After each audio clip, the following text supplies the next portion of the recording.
अभी हम स्टार्ट करते हैं लेक्चर नंबर 6 एल्गोरिथम। इसमें हम मॉड्यूल कवर करेंगे 85 to 108 CS 101 introduction to computer science. सबसे पहले हम देखते हैं व्हाट इज एल्गोरिथम। तो algorithm is an ordered set of unambiguous and executable step that defines a terminating process. An algorithm is abstract and distinct from its representation.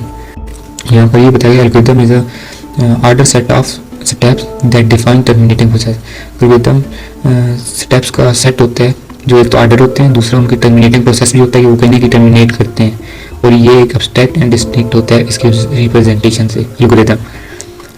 Next जो है कि nature channels of communication lead to misunderstanding sometimes because sometimes terminology used has more than one meaning. Computer science approach this problem by establishing a well-defined set of building blocks from which algorithm representation can be constructed.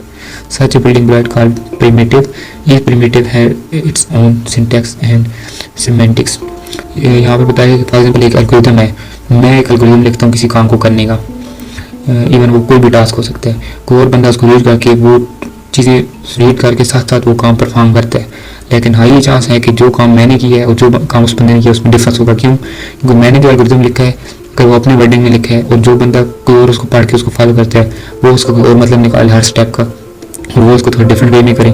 तो ये main problem था। यहाँ पे लिखा भी गया natural channel of communication lead to misunderstanding, कि misunderstanding बन जाती है तब इस तरह से हम काम करते हैं। तो इसके लिए उन्होंने कंप्यूटर साइंस में एक अप्रोच निकाली इस मसले का, जो इस प्रॉब्लम का हल था वो कैसे उन्होंने निकाला। इन्होंने एक बिल्डिंग ब्लॉक्स बना दिए एल्गोरिथम के, वो सबके लिए सेम होते हैं कि अगर एक बंदे ने ये काम करना है उसको ये सेट ऑफ ब्लॉक्स हैं, इनको फॉलो करना पड़ेगा। फिर सब उनको फॉलो करते हैं तो मतलब एक वर्ड का वो सेम मीनिंग ही निकालते हैं। फिर जब सेम मीनिंग होते हैं सबके लिए, सब प्रोग्रामर और डेवलपर के लिए हर वर्ड का सेम मीनिंग है, तो वहाँ पर मिसअंडरस्टैंडिंग होने के चांस बिल्कुल ख़त्म हो जाते हैं। और वो जो एल्गोरिथम्स बताए गए हैं, वो जो बिल्डिंग ब्लॉक्स बताए गए हैं, उनको हम कहते हैं प्रिमिटिव्स। इनके अपने सिंटेक्स होते हैं। यहाँ बताया गया हर प्रिमिटिव का अपना सिंटेक्स और सिमेंटिक्स होता है। फॉर एग्जाम्पल अगर आप इफ स्टेटमेंट की बात करें तो उसका अपना एक सिंटेक्स है, तो हर डेवलपर को, हर सॉफ्टवेयर इंजीनियर को उस सिंटेक्स को फॉलो करना पड़ता है। ये नहीं कि हर डेवलपर अपना सिंटेक्स बनाए। अगर ये प्रेजेंटेशन है, प्रेजेंटेशन जो हम नॉर्मली करते हैं वो सीडो कोड के थ्रू करते हैं। सीडो कोड क्या होता है? सिंपली आप इसमें सिंटेक्स ज़्यादा मैटर नहीं करता कि आपने सिंटेक्स ज़्यादा फॉलो नहीं करना, जस्ट अपना जो आपका टास्क है ना उसका एल्गोरिथम बताना है इनफॉर्मल वे में, मतलब आप अपनी नॉर्मल लैंग्वेज में बता सकते हो। कोई भी टास्क है ना, इवन टी बनाने का टास्क है, यहाँ पे वो एग्जाम्पल दी गई थी तो आप उसका बता सकते हो। आप पानी को ऐड करते हो, इसी तरह चीज़ें डाल उनको बॉयल करते हो, आप फिर उसमें शुगर डालते हो, टी डाल के जितने स्टेप्स हैं ना आप इनफॉर्मल अपनी वर्डिंग में बता देते हो। ये सीडो कोड होता है।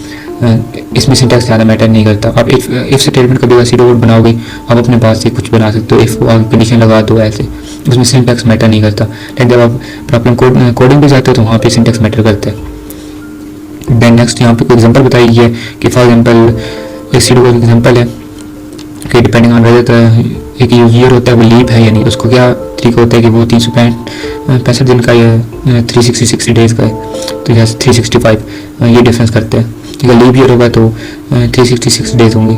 तो इसके लिए हम क्या करते हैं, यहाँ पे हमने सिंपली इफ स्टेटमेंट लिखी हुई है, if year is leap then अगर ईयर है वो लीप है तो डेली जो टोटल है ना वो डिवाइडेड बाय 366 होगा। एल्स होगा मतलब अगर ईयर लीप नहीं है, नॉर्मल ईयर है, तो जो टोटल है वो डिवाइडेड बाय होगा 365।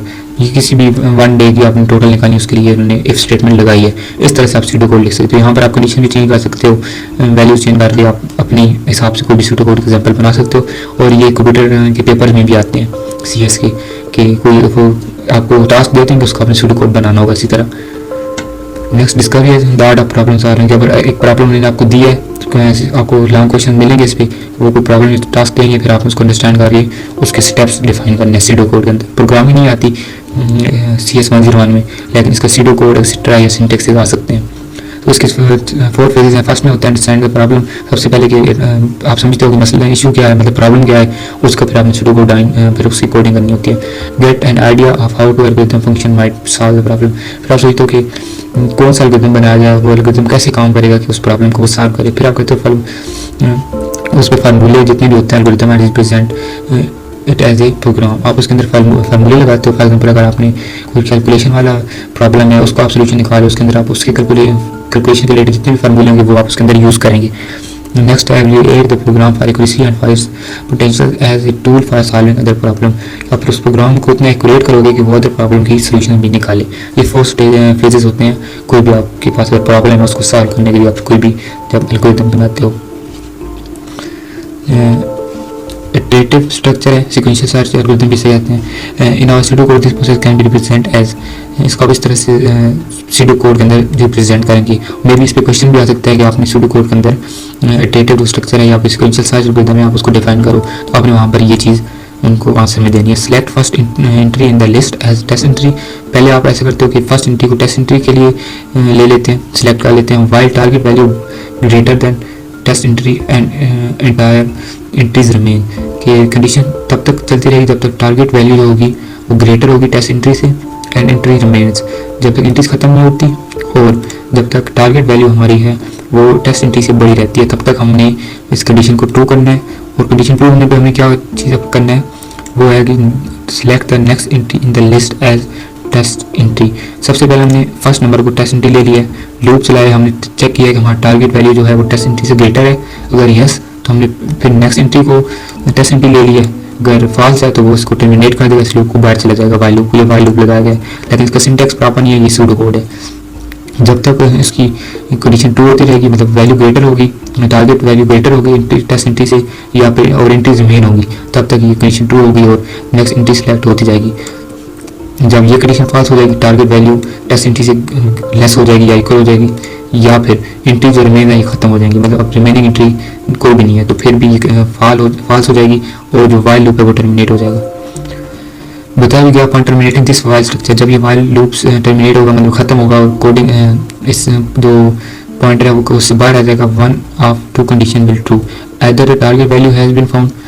टर्मिनेट ये जब होगा, इसकी मैंने आपको ऑलरेडी बता चुका हूँ कि 2 कंडीशन है, या तो जो हमारी टारगेट वैल्यू होगी वो हमें मिल चुकी होगी, either target value has been found, एक तो ये ऑप्शन है। दूसरा ऑप्शन ये है कि जो रिमेनिंग एंट्री है वो खत्म हो जाएगी, तब लूप टर्मिनेट होगा। The target value is not in the list, ये सेकंड टाइप है। इन 2 वजूहत ही होंगी जब ये लूप टर्मिनेट होगा, तीसरी कोई नहीं हो सकती।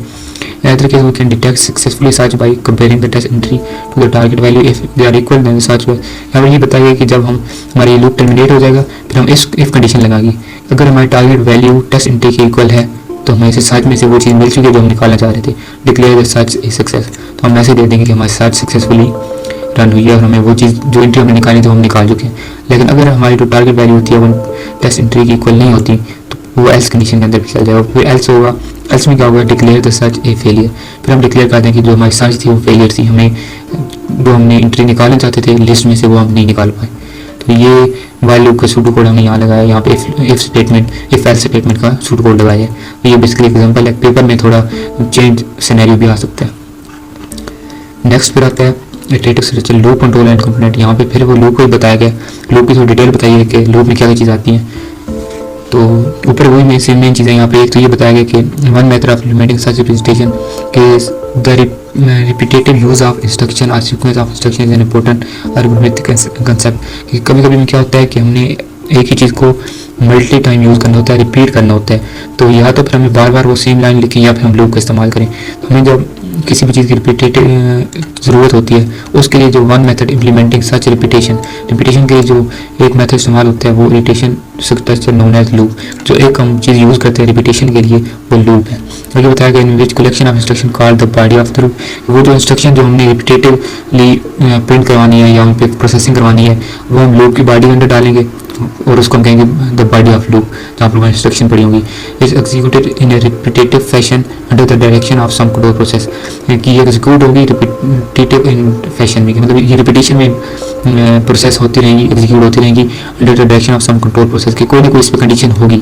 एक टाइम आएगा जब वो कंडीशन फॉल्स होगी और प्रोग्राम वो जो लूप होगा वो टर्मिनेट होगा। The control of loop consist of 3 activities, जो एक लूप होते हैं उसके कंट्रोल होते हैं उसको 3 एक्टिविटीज़ में वो होता है। एक होता है इनिशियलाइज, आप उसको इनिशियलाइज करते हैं, टेस्ट करते हैं, मॉडिफाई करते हैं। अगर ये आप काम ना करें तो आपको लूप अनलिमिटेड चले जाते हैं, वो डिफाइन होती नहीं है, वो इन्फिनिटी पे चला जाता है, वो रन होता रहता है और आपको फिर एरर आता है।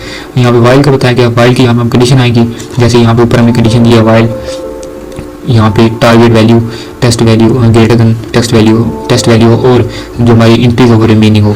यहाँ पर ये बताया वाइल लगाते हैं हम वर्ड, मतलब जो भी कंडीशन होगी वो पेपर में अगर आप क्वेश्चन आता है आपने सिनेरियो खुद देखना है और उस हिसाब से कंडीशन लगानी है। फिर हम बॉडी देते हैं, बॉडी के अंदर हम अपनी जितनी भी इंस्ट्रक्शन हमने रिपीटिशन में एग्जीक्यूशन करवानी होती है वो हम यहाँ पर बॉडी के अंदर देते हैं।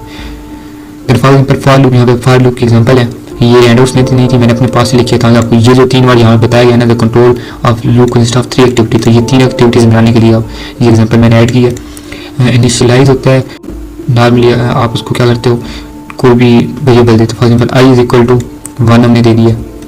नेक्स्ट है टेस्ट, हम चेक करते हैं कि वो कंडीशन ट्रू है कि नहीं, आई लेस देन 10, जब तक आई लेस देन 10 हो ये लूप चलना चाहिए। नेक्स्ट होता है मॉडिफाई, हम उसको कंडीशन को चेंज करते हैं। हम इसमें क्या किया, आई में इंक्रीमेंट किया, अगर हम आई में इंक्रीमेंट ना करें तो ये लूप इन्फिनिटी पे चला जाएगा, कहीं पर स्टॉप नहीं होगा और एरर आ जाएगा। तो हमने ये तीनों कंडीशन इसको देनी है।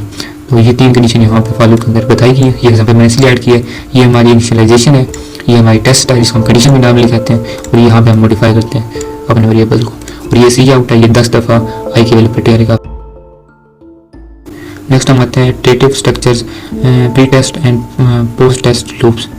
तो प्री टेस्ट कौन से लूप होते हैं और पोस्ट टेस्ट कौन से होते हैं। इन मोर जेनेरिक मैं आपको समझाऊँ तो context you might hear while loop structure referred as a pre test loop. Pre test loop होता है जहाँ पर termination perform before the body execution. हमने ऊपर बात की है यहाँ पर कि व्हाइल लूप हमारे पास है, इसकी ये यहाँ पर कंडीशन और यहाँ पर बॉडी है। तो जिस लूप की जो होती है बॉडी एग्जीक्यूशन वो कंडीशन के बाद होती है, टेस्ट पहले होता है, वो होता है प्री टेस्ट लूप। प्री का मतलब यह पहले और टेस्ट का मतलब है टेस्ट की जाती है कंडीशन लूप। अगर आप वर्ड पे फोकस करेंगे नेम पे तो आपको इसकी डेफिनेशन मिल जाएगी प्री टेस्ट लूप की। Since the test for termination is perform before the body execution, मतलब कि आपकी जो कंडीशन होगी वो पहले टेस्ट होगी, termination condition perform the before the body execution, body का एग्जीक्यूशन बाद में होगी, पहले कंडीशन टेस्ट होगी। अब पोस्ट टेस्ट लूप पे जाएंगे तो इसमें क्या होता है, पोस्ट का मतलब है बाद, टेस्ट का मतलब आप कंडीशन टेस्ट करते हो, लूप तो वैसे हमारे डिफाइन कर चुके हैं। तो पोस्ट टेस्ट लूप का मतलब है कि इस लूप में जो कंडीशन चेक होगी वो पहले बॉडी एग्जीक्यूशन होगी, उसके बाद हम कंडीशन चेक करेंगे। Since the test for termination is perform after the body is executed, body के एग्जीक्यूशन के बाद आफ्टर बाद में परफॉर्म होगी टर्मिनेशन टेस्ट। और अगर प्री टेस्ट लूप है तो उसमें जो टर्मिनेशन कंडीशन है वो पहले परफॉर्म होगी, बाद में बॉडी एग्जीक्यूशन होगी। नेक्स्ट है recursive structure, binary search algorithm. इसमें we consider the task of searching the list on the left of the figure for the entry John. तो मैं आपको इसको इंग्लिश से समझाता हूँ, आपको ज़्यादा समझ आएगी कि हमारे पास एक लिस्ट है, उसमें से हमने एक नेम सर्च करना है, वो नेम है जोन। तो एक तो हम इस तरह सर्च करते हैं कि सबसे पहले लिस्ट का जो नंबर 1 आइटम है वो सर्च करो, फिर सेकंड, फिर थर्ड, फिर फोर्थ, इस तरह। लेकिन इस तरह 1 बाय 1 अगर आपने देखना है तो आप ऐसे समझिएगा, अगर एक लिस्ट है जिसमें 1000 स्टूडेंट्स के नेम है तो वो फर्स्ट टाइम आप फर्स्ट करोगे तो आपको 1000 स्टूडेंट्स के नेम देखने पड़ेंगे, तब आपको वो नेम मिलेगा। समटाइम वो जल्दी मिल जाता है अगर स्टार्ट में, लेकिन वो लास्ट पे है तो वो बहुत ज़्यादा टाइम लगाएगा। एक और जो यहाँ पर हमने मेथड बताया वो रिकर्सिव स्ट्रक्चर, वो बाइनरी सर्च एल्गोरिथम।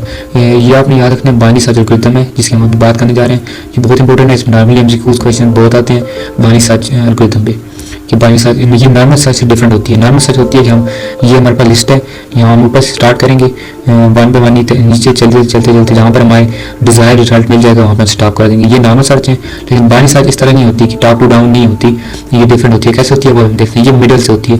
सबसे पहले फॉर एग्जाम्पल हमने सर्च करना है जोन, तो हम इसके मिडल में देखेंगे कि मिडल में क्या वर्ड है। ओरिजिनल ये हमारे पास लिस्ट है, इसके हमने मिडल में देखा क्या वर्ड है, वो है हैरी। अब हम देखेंगे कि हैरी जोन से पहले आता है या बाद में। तो ये जो यहाँ पर डिटेल्स बताई है इस पैराग्राफ में, आपको कोई सिंपल वर्ड में बता रहा हूँ। तो जब हमने हैरी सर्च किया मिड में, तो अब हम देखेंगे कि जो हमारा डिज़ायर वर्ड है, हम क्या डिज़ायर वर्ड हमारा क्या है, जोन। हमने ये जो वर्ड है ना जोन, हमने ये सर्च करना है इस लिस्ट में से, तो हमने इसका मिडल वर्ड उठाया हैरी। अब हम देखेंगे कि जोन हैरी से पहले आता है या बाद में, तो जोन बाद में आता है क्योंकि एच पहले आता है, जे बाद में आता है। ये लिस्ट इस तरह से अलाइन है A B C D F G H and so on. तो हमने क्या किया है कि इससे ऊपर की जो हाफ थी उसको निकाल दिया हैरी से, और हैरी से जो नीचे वाली हाफ है ना ये इसको हमने ले लिया। ये फिर हमारी पहली सब लिस्ट बन जाती है, और एक सब लिस्ट हमारी फर्स्ट सब लिस्ट बन गई है। अब हम दोबारा इस पर ये पानी सर्च वाला फंक्शन अप्लाई करेंगे। हम इसका मिड वाला उठाएंगे, ये लैरी है। अब देखेंगे कि जो जोन है हमारा, हम क्योंकि जोन सर्च कर रहे हैं, ये लैरी से पहले आता है या बाद में। अब हमारा लैरी जो है ये बाद में और जोन पहले है। तो अब इससे जो आगे की ये वाली है ना लास्ट वाले 3 हैं इसको हम रिमूव कर देंगे या इग्नोर कर देंगे। अब इससे पहले वाले जो लिस्ट होगी ना सब लिस्ट, उसको हम सेकंड सब लिस्ट में ले जाएंगे। अब पहले वाले 3 हम आगे लेके आए, फिर हमने मिड निकाला है और इस दफ़ा हमने जब मिड निकाला है तो क्या हुआ है, हमारा जो मिड का वर्ड निकला है वो है जॉन, और हमारा जो डिज़ायर्ड सर्च था, हम जिसके लिए सर्चिंग कर रहे थे वो हमारा जॉन ही है, मतलब जिसके लिए हमने बाइनरी सर्च किया था वो हमने जॉन के लिए ही किया था। तो हमें अपना डिज़ायर्ड वर्ड मिल चुका है। तो अगर देखेंगे बाइनरी सर्च का एडवांटेज क्या है, आपने एक दफ़ा सर्च की ओरिजिनल सर्च में, आपकी फर्स्ट सब लिस्ट बनी, आपने एक और दफ़ा बाइनरी सर्च की, आपकी सेकंड सब लिस्ट बनी और आपको अपना डिज़ायर्ड वर्ड जॉन मिल गया। लेकिन अगर आप बाइनरी सर्च का यूज़ नहीं करते, आप सिंपल सर्च करते तो आप कितनी दफ़ा एग्जीक्यूशन करनी पड़ती, फर्स्ट टाइम करते तो आपको फर्स्ट या डाइस मिलता, फिर बुक कॉरल, इस तरह 1 2 3 4 5 6 7 8 9 10। जब आप 10th टाइम आप सर्च करते तब आपको सिंपल सर्च के थ्रू जॉन वर्ड मिलता। यहाँ पर आपको 3 एग्जीक्यूशन करने के बाद आपको जॉन वर्ड मिल चुका है। ये फ़ायदा है बाइनरी सर्च एल्गोरिथम का।